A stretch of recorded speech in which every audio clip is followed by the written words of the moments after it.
But I'd like to thank you so much for coming here. We really expected we'd get maybe 15 alums with a few guests and faculty, and have a group of maybe 30, right? And even with the weather, we've exceeded that, and I really appreciate your taking the time to come out. Please drive carefully when the time comes. But we're hoping that a tradition will be born today, and hope to have future meetings like this. Deb Carrasio is not here. I believe someone from Alum will be coming in, but Deb Carrasio is the alumni relations staff member who was completely, irreplaceably valuable. She deserves profound, profound thanks for helping facilitate every step of this program. The technology, the RSVPs, all of the communication went through her. And if she comes in, we should give her a little applause. I believe her boss, Jean Morano, is going to come in later. And there are a couple of others, the deans. Oh, Ellie. Ellie Santoni is here. Could you raise your hand, Ellie? Ellie is the new person in development, as in fundraising, who is assigned to our college. And I've gotten a grant this year, and I'm very interested in new ways to help support the humanities and our programs in our college. So I asked Ellie if she'd be interested and able to come today. And I'm glad you could come. Thank you. So we wanted to hold this event for a few reasons. One was just to make our already good alumni connections even stronger. I have a Facebook page for those of you who do Facebook. And also though to make those alumni connections more official as such, and to have a first ever, as I understand it, academic meeting at Homecoming. All the departments are very jealous of us that we're doing this. We're the first to try it, and it's very successful, and we're happy to see you here.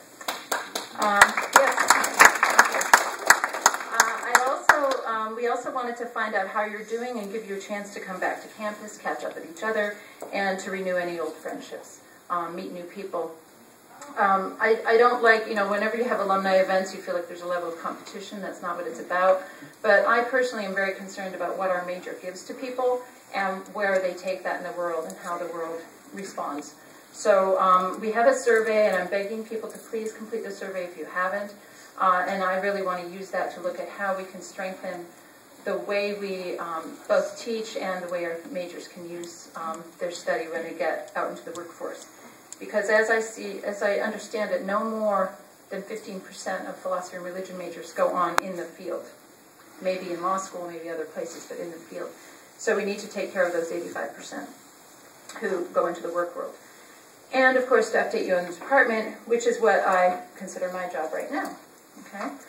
So in many ways, the department is the same as you may remember it. Some of you don't remember it this way. And forgive me, colleagues, for digging up old pictures of you. But these are the three founding members, essentially, of the department. They were here in the very early days, and I wanted to find some nice pictures of them to honor their legacy here.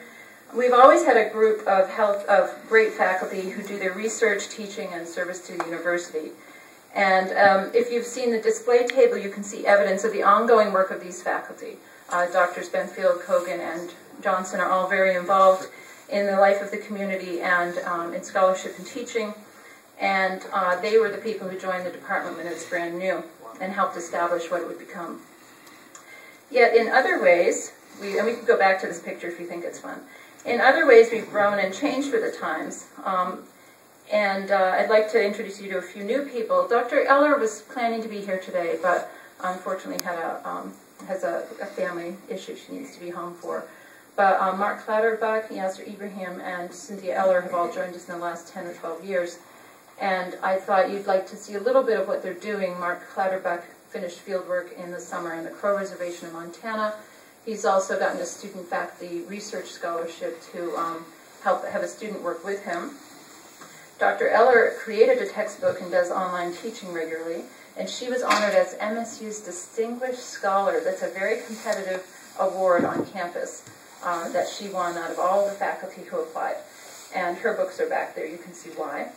She's also recently started looking into study abroad in Turkey with Global Ed, which would be a really great place for our religion, and especially religion majors to go, with a crossroads of religion as it is there. And Yasser Ibrahim also does online teaching, and he's a member of our college research committee and an active scholar as well. Then on the philosophy side, we have Chris Herrera, who does online teaching also, and has an online community called the Society for Moral Inquiry. Kirk McDermott, who does online teaching and is on our institutional research board, which is a very heavy burden of reviewing proposals for research so that you're not harming human subjects and things of that nature. And Tiger Roholt, who's here today, who does online teaching and is on the Creativity Initiative on campus, which is also a campus-wide endeavor. So people are doing some really neat things, and we're very proud of them. It's very nice to see all this productivity going on. But we also are here for a specific reason, and that is really the students. So I found a couple of somewhat archival, one recent picture to remind us of who the people we are working for are. And part of what we do is try to do community outreach. That's been true in the department as a whole, but partly so that the students see a healthy, vibrant community. We have our weekly club meetings for the students, and we have lecture series. This past year, I applied for a grant from the New Jersey Council for the Humanities on women in the tradition, philosophers then and now, because I really love women in the history of philosophy, and they don't get quite as much attention paid to them as I might wish.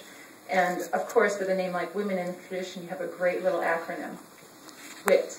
Right? Isn't that great? Good, catchy acronym. So we've had a couple of lectures in the WIT series this fall. I decided to go ahead and really go with this endeavor after having 108 people come to a lecture by Nell Noddings and Virginia held last spring, 2 days before finals started. I thought this is worth really going for. So we're looking forward to that series this year. Another series you might be interested in is we're planning next year, and this is initial stages, a series on philosophy, religion, and the arts, where we would work with the art school, and we may apply for funding for that as well. Another initiative that I'd like to share with you is our first ever Philosophy in the Schools Day. We have a Humanities in the Schools Day every year, and it's run by the Institute for the Humanities. And I approached them last year and said, what if we did a philosophy session specifically? We bring high school students on campus. We have a couple of sessions on ethics for them, a couple of sessions on logic. We get 30 students, we're happy, right? That's enough students to bring for an event on campus. We get more, yahoo. And we're going to try it February 10th, so pray for no snow. Pray for the kind of weather we should have today, I guess. If that goes successfully, we'll run it again in 2012, 2013. And we'll also try doing a teacher's workshop on ethics, where we would bring teachers in to talk about how to teach ethics. And that would also be able to include the religion side of the department. So those are a couple of things going on.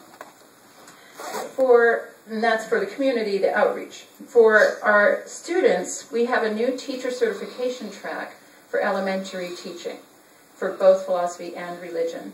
Because at elementary school level right now in the state, you need a good liberal arts major, and you need to be well-rounded, and you need to go through the professional sequence for education. And they were both approved, and we're very happy about that.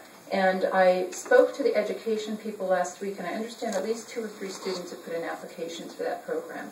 So we're really looking forward to working on that. And we had a couple of the pink sheets out there just to show you how it works back on the display table. People who may have graduated and think, gee, why didn't I think of that? It's too late for me. You could get an MAT at this point and go into the schools as somebody with a master's.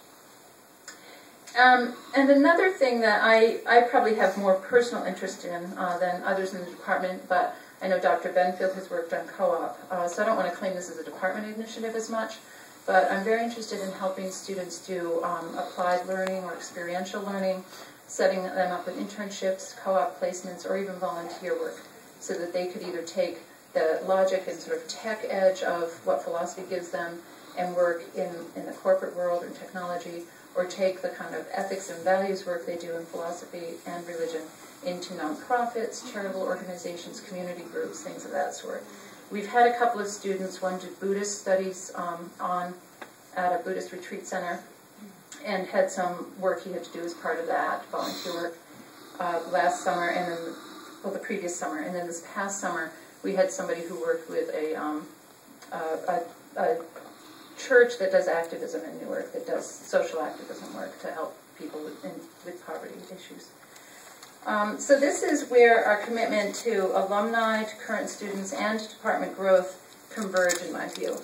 In today's world, the liberal arts need to demonstrate relevance, right? I mean, what are you going to do with a degree in that? All right, that's the big fear, all the students and recent alums, right? You remember people giving you that look or that nudge. That's the classic question that they encounter when they first decide to major in philosophy or religion. And like my favorite philosophy major, Steve Martin, there are 5 famous philosophy majors, Richard Gere, Harrison Ford, Steve Martin, David Duchovny, and Susan Sarandon. They're really favorites. As he thought, I can't open a philosophy shop, many students feel like, well, what am I going to do with this major? So they either major in something practical or defy parental and social expectations and continue on in their study to what seems to most people to be a very superfluous and esoteric discipline. But I want to point out the achievements that our alumni have made in the last 40 years. The department's about 40 years old. And I actually, in the summer, went through what I knew of alums and as we were planning this, and culled information about a third of them, about 125 total, because we're a small department. We graduate 10 or so every year, so we only have a total of about 500 majors and minors. But there are some people who are here today, and I'm actually going to name you and embarrass you a little bit. Ellen Dunn, I don't think I've seen her. She recently finished a PhD at Drew and has published work on the theology of Karl Rahner. Michael Gabriel, who was also on the alumni board in the past and has some display items for us, both painting and books, is editor of the Catholic Advocate newspaper. Richard Inslee is a municipal judge in Montclair. Brian McLaughlin, I did this alphabetically, so you have to guess who graduated first. I'm not going there. These are all majors from the 70s, by the way. So if you're in the 80s and on, you're not going to be named here. You're off the hook. Brian McLaughlin, who is a professor and former chair of the Department of Philosophy at Rutgers, a premier department in the nation. Frank Murphy, who couldn't be here today, who knows something like 6 languages and is a retired intelligence analyzer in the U.S. Navy. He was our very first major on record. So now I've told how old he is. Joe Murphy, who is Frank's cousin, is the chair of the ethics department at Dwight Englewood School. He founded that department. And he also took a contingent of students to the International Philosophy Olympiad. Yes, you heard. The International Philosophy Olympiad. This exists. I never knew about it. It's for high school students. And he took a contingent to Vienna. So all these great high school students who were good in philosophy got to go to Vienna and do philosophy in Spanish. It's just amazing. So Joe and his innovations. And then Marianne Woods Murphy. So Joe's a center point here because Marianne is Joe's wife. So, it's like all these connections upon connections. Who won the statewide New Jersey Teacher of the Year Award in 2009, the Northeastern Foreign Language Teacher of the Year Award in 2010. I think there's another award I don't know about, and she's now holding a fellowship at the Department of Education in Washington, D.C. But she's in California right now, so she couldn't be there. She's traveling around doing all kinds of great things. So those are just highlights showing off some of what people from the 70s have done. But about the 1/3 of our alumni, I discovered that about 12% have gone into law and 12% have gone into ministry. Interestingly, more from philosophy have gone into ministry than religion. So I don't know, what do you do with this? But these are like the quintessential majors you expect people to go on professionally. And then in higher education, that's both in as professors or as administrators, 10% K through 12 education. Do we have a couple of K through 12 people here? Yeah. And then let's higher education. Who's higher education? Okay, and law? Judge Inslee? Okay. It's okay, we'll forgive you, Joe. And then helping professions, counseling, mostly counseling, but some charitable work, direct charitable work. And then 40% are in business, and that includes retail. It includes retail for especially recent grads. It includes real estate. But who's to say that somebody who's smart and knows a lot about philosophy and religion can't do good work in business in whatever form they choose? And then 10% are in journalism, a couple in technology, and a few in nonprofit or charitable organizations. So I like to reinforce for us that we know, indeed, people can succeed and do, with degrees in philosophy and religion. And I hope especially that recent alums and current students are encouraged by this information, so that, especially in today's tough economy, they realize there are options out there. But we need to let the skeptics out there know that the liberal arts are not only relevant, but foundational. That our majors are not only intelligent, but good at applying that intelligence. And I found a female thinker. I was really, I don't think I have copyright use of this, but it's an educational event, so I can use it this one time. And good at applying their intelligence. But right now, my job is to present to you the source of all the intelligence and alumni success over the years, which is our illustrious speakers and our main attraction today. The academic triad, I will say triad, not trinity, because that leads toward religion. I don't want to go there for you, leave that space for you. In philosophy and religion, Doctors Johnson, Benfield, and Kogan, from whom you will now hear in that order. Thank you very much, and I'm really so thrilled to see you. Thank you. So we can do lights back on? Please.